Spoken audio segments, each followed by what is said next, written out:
Hello there, fellow humans, and what was the first device you started playing World of Tanks Blitz on? For me, it was this tiny little iPhone 4 all the way back in 2014. I have since upgraded to a way better system. However, recently I made a poll that stated that still the majority of people do play on mobile devices. That includes phones and tablets. And apparently 9% of people play on a smart fridge. No. However, there is a significant amount of PC players, and I myself obviously switched to PC a long time ago and started off with this thing right here in about 2016, 2017, when I got this. Unfortunately, it's broken now. What should you choose if you want to be really good at World of Tanks Blitz, and what is the device that suits your needs best? That is what we're going to find out in this video. And we get into the mobile gameplay, and this recording doesn't have any sound. Thanks for that, Steve. So, well, before we go fully into my absolutely horrible driving and aiming in mobile, let's just talk about Apple real quick, a company that charges about triple for what SSDs cost, because if you compare a 8 terabyte, for example, it costs double the price. Not only that, this phone has an aspect ratio of 19.5 to 9, which means it doesn't fit the screen at all. It's not 21 by 9, it's not 16 by 9 like a normal person would use. No, it's Apple. Don't buy that trash. Just buy something better. Anyway, speaking of trash, me. So, I'm playing both games on the E50M here, and the thing is, the E50M is a great tank, no doubt about that. Now, what are the differences between mobile and PC? Obviously, the biggest difference as well is you can't carry around a, well, 3080 Ti or any graphics card that you have. You need to be connected to a stationary power source. That's where a laptop can help you out, though. More on that later. Now, a phone or a tablet is very mobile. You can move it around, which means if you're sitting in a train for 8 hours or something like that, then if your connection is good, which for a lot of people is probably not, given how they play, then you can have a good time in World of Tanks Blitz on your mobile device. Now, the first thing that already is new, and that isn't in other videos, is that there is a lot of clutter on the screen, which is already a big disadvantage. We have all the buttons, we have all the controls, we have all of that on the screen. You have to use that on the screen. You don't have any peripherals like you have on a PC. So, in the end, it is worse, especially on a phone.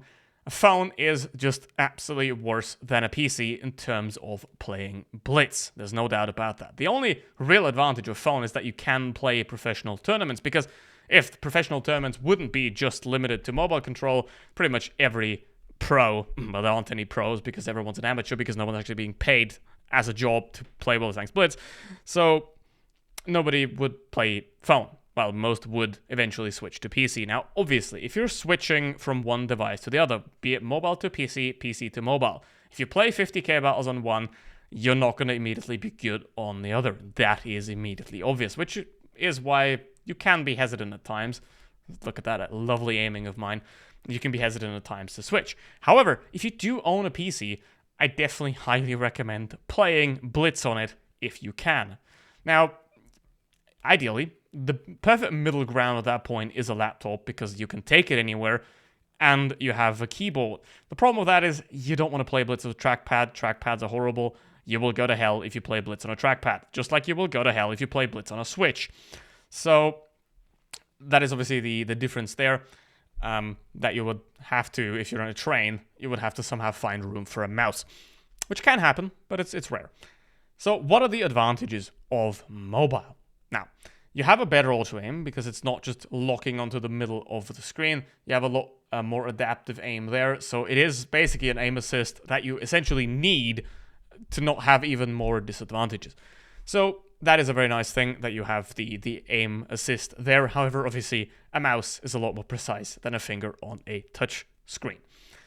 And that's really the big problem with mobile. You have everything happening on the same thing. You have to look at where your hands are, which means your thumbs, and you can only use 2 fingers because, I mean, the others are holding the phone, they're blocking a big portion of the screen. The minimap is obviously a lot smaller. The screen that you can see is tiny, which is obviously not great.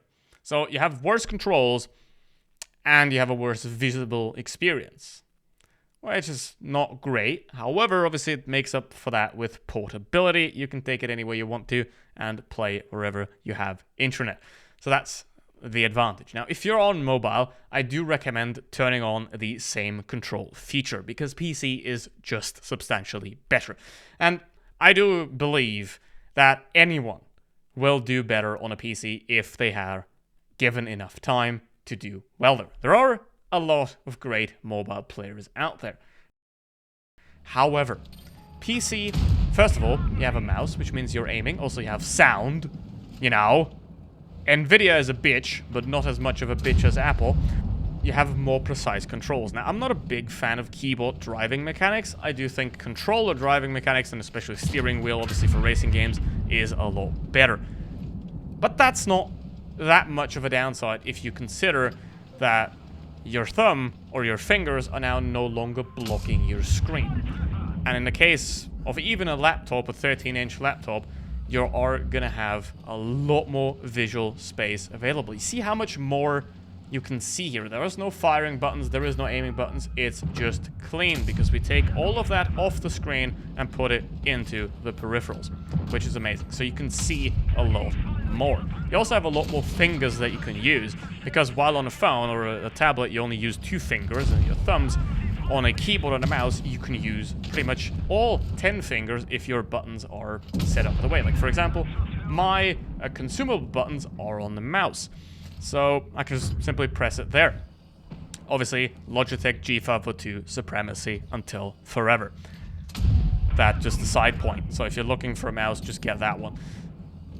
So, overall, I've been playing on PC since 2017, obviously. I started playing, as I showed earlier, on a tiny iPhone 4. If you're playing on that, I definitely highly recommend switching.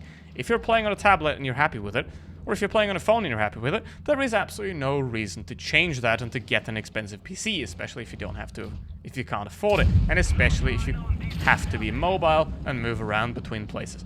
Now at that point, again, the laptop would be still the best middle ground, because even though laptops are way worse than desktop PCs, there's still going to be enough to run this potato game. So overall, PC is the better input device overall. If you want to be mobile, probably the best option is a laptop. However, there is no need to switch if you are what you're currently on. Don't spend money on something like that. PC is clearly better, but if you're happy with what you do, keep doing it.